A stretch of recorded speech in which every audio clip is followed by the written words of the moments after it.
դառնի կրիստալային համով ջուր պատմական աղբյուրից։ Պարոն Եղազարյան, մենք արդեն անցնում ենք աշնան, ամեն տարի այսպես մեզ խոստանում են քաղաքական ուժերը թեժ աշուն, բայց մենք չենք տեսել այդ թեժ աշունը, բայց կարծես այս տարի այդանդր դա սպասվում է։ Նշում են ընդդիմադիր գործիչները, որ ժամանակն է ոչ թե խոսելու, այլ փողոց դուրս գալու, որպեսզի այս իշխանությունը ի վերջո հասկանա, որ չի վայելում ժողովրդի այն վստահությունը, որով 2018-ին եկան իշխանության։ Դուք հայտնի է, որ մշտապես բարձրաձայնել եք այս իշխանության, այսպես ասենք, ոչ հայանպաստ գործունեության մասին եւ մշտապես նշել եք, որ ժամանակն է, որպեսզի քաղաքական ընդդիմադիր ուժերը միավորվեն եւ այս իշխանությանը ճանապարհեն։ Դուք ինչ սպասելիքներ ունեք այս աշունից եւ որ ուժերի համախմբումն եք դուք առաջիկայում տեսնում եւ եթե նորից անդրադառնանք այս իշխանության բաստողումներին, ինչ բաստողումներ կան, որոնք թույլ է տվել իշխանությունը եւ որոնք այսպես կարելի է մատնանշել եւ ժողովրդին ցույց տալ, որ իրենք իսկապես ձախողել են երկրի կառավարումը։ Խնդրեմ։ Նախ առաջին թեժ աշուն։ Ինչ է նշանակում թեժ աշուն։ 2 տարի այս իշխանությունը չի արել ոչինչ բացի խոսալուց։ 2 տարի այս իշխանությունը փորձել է անընդհատ հիշեցնել անցյալներին։ Այս իշխանությունը ամբողջովին ձախողել է երկրի կառավարումը։ Հասարակ մի բան, նախ այս իշխանությունը այդքան էլ լեգիտիմ չի, ինչքան իրան լեգիտիմացնում են։ Վերադառնանք 2018 թվական եւ հիշենք, որ ընտրություններին դեկտեմբեր ամսին ժողովրդի 47%-ն է եկել ընտրատեղամասը։ Եվ այդ 47%-ի միայն 70%-ն է իրանց ձայն տվել։ Եվ բացի այդ այս իշխանությունը ընտրակաշառքի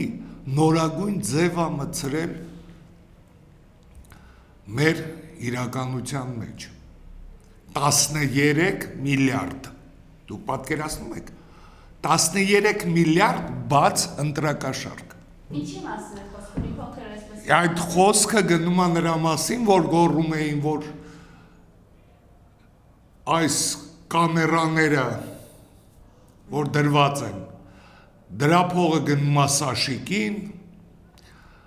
Հարութուն Զիմզիմովի պատմությունը հիշում եք,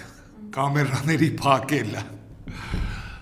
Եվ փաստորեն դուրս եկավ, որ ոչ Սաշիկը ոչ մի կապ չունի այդ կամերաների հետ, որ այդ փողը պետք է գնար պետական բյուջե, օրինապահ քաղաքացիները մուծել էին, մարդիկ, որոնք պարզապես թքած ունեին, եւ շատերը լսելով, որ դա Սաշիկին է գնում չէին, մուծում, իրանք այդ ընտրակաշառքի միջոցով 13 միլիարդ, դուք պատկերացնում եք գումարը, այդ միլիոն հատ 13,000 է, 100,000 130,000 եւ այդպես որ շարունակենք եւ եթե անենք այն փաստը, որ իրանք այդ մարդկանց ընտրակաշառքով բերել են, որ իրանց ձայն տան, փաստորեն դուրս է գալիս, որ 10%-ն էլ անեք։ Հասկանում եք ինչ եմ ուզում ասեմ։ Ընտրակաշառք, որը Հայաստանի պատմության մեջ այդպիսի բաց չի եղել։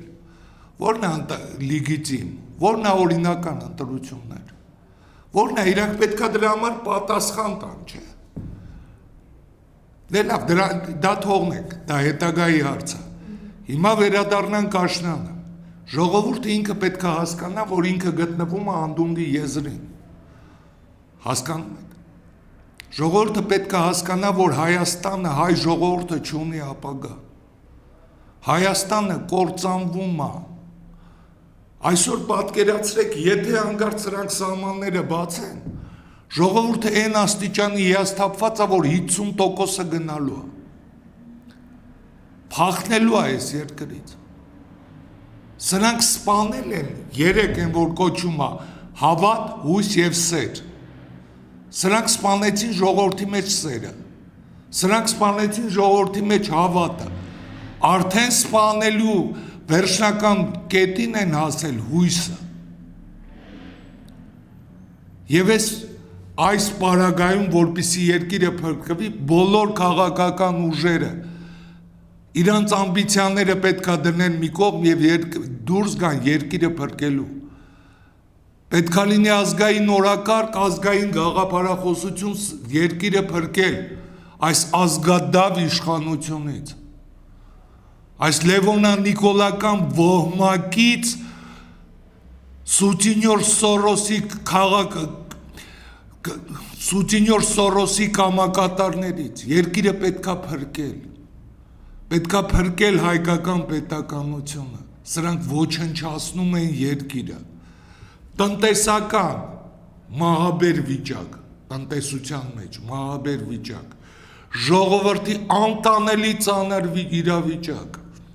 չունեն ոչ մի նորմալ քաղաքականություն, տնտեսական անգամ քաղաքականություն,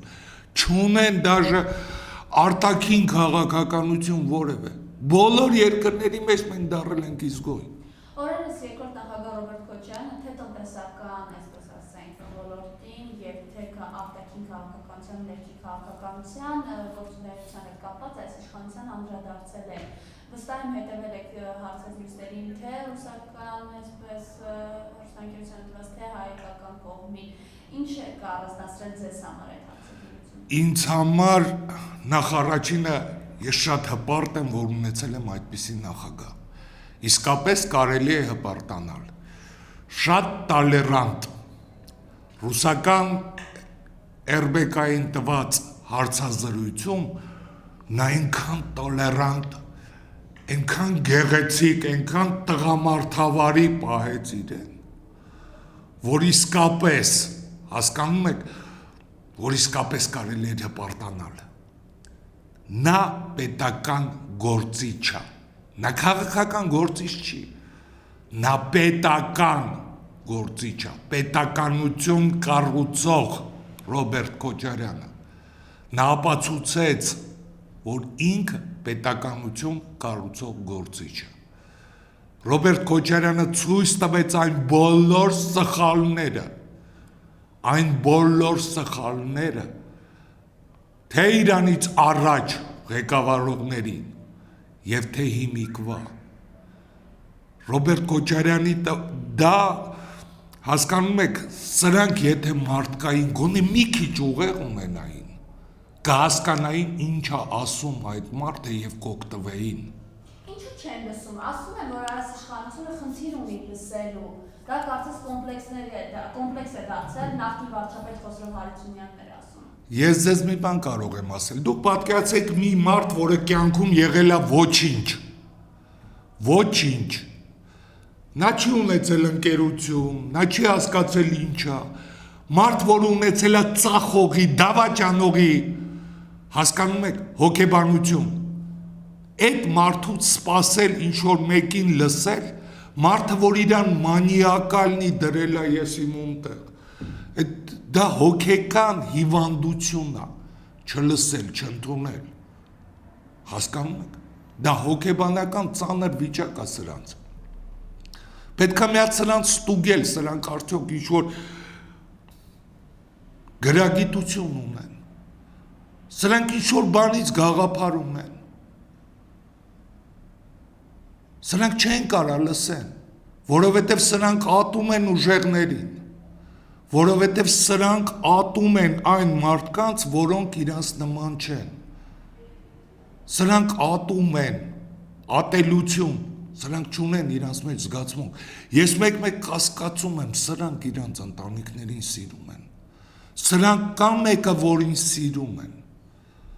Սրանց մեջ խոսում է միայն ատելությունը, ագահությունը։ Հասկացեք, մենք հիմա այն ցածր մակարդակի կառավարությունը ունենք, որը մարդկային որակի ամենացածր աստիճանի վրա է։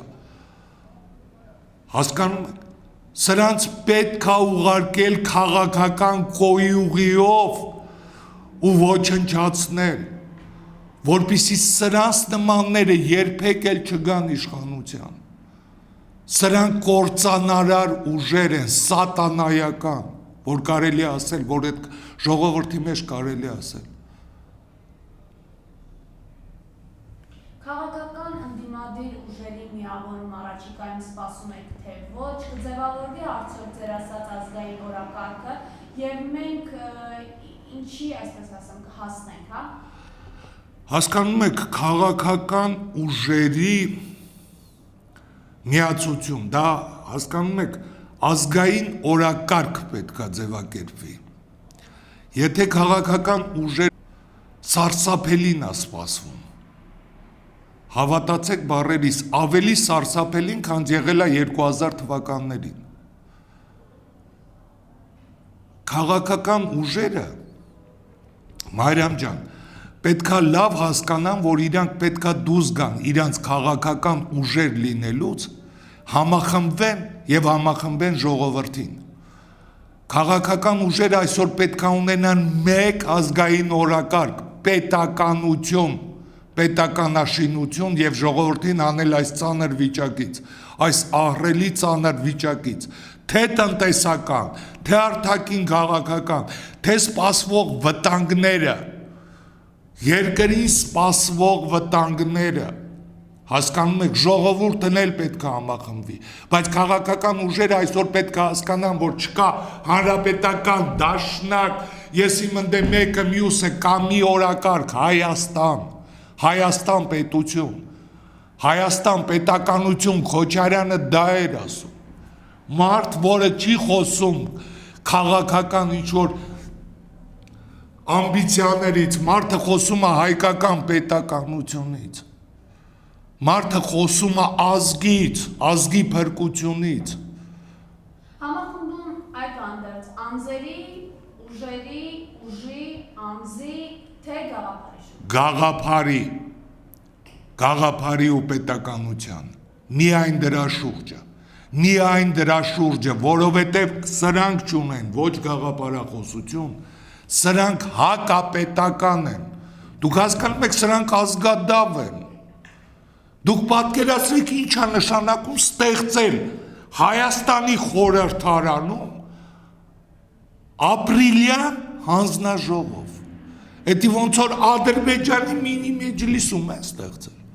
Հայաստան լցնել ջուր Ալիևի ջրաղացին, դուք հասկանում եք ինչ է նշանակում ասել, որ Հայաստանը պարտվել է այդ պատերազմում, դուք պատկերացնում եք գեներալ Խաչատուրովին են հրավիրում այդտեղ մարդիկ, որ ծիծաղելու է, գեներալ գնդապետի, թե ինչ հարցեր պտի տան, դուք հասկանում եք, որ սա 2000-ական, սա 90-ական թվականներն է, հասկանում եք, սա 90-ական թվականների Հայաստանն ավելի վատ վիճակում ու ավելի ավատանում,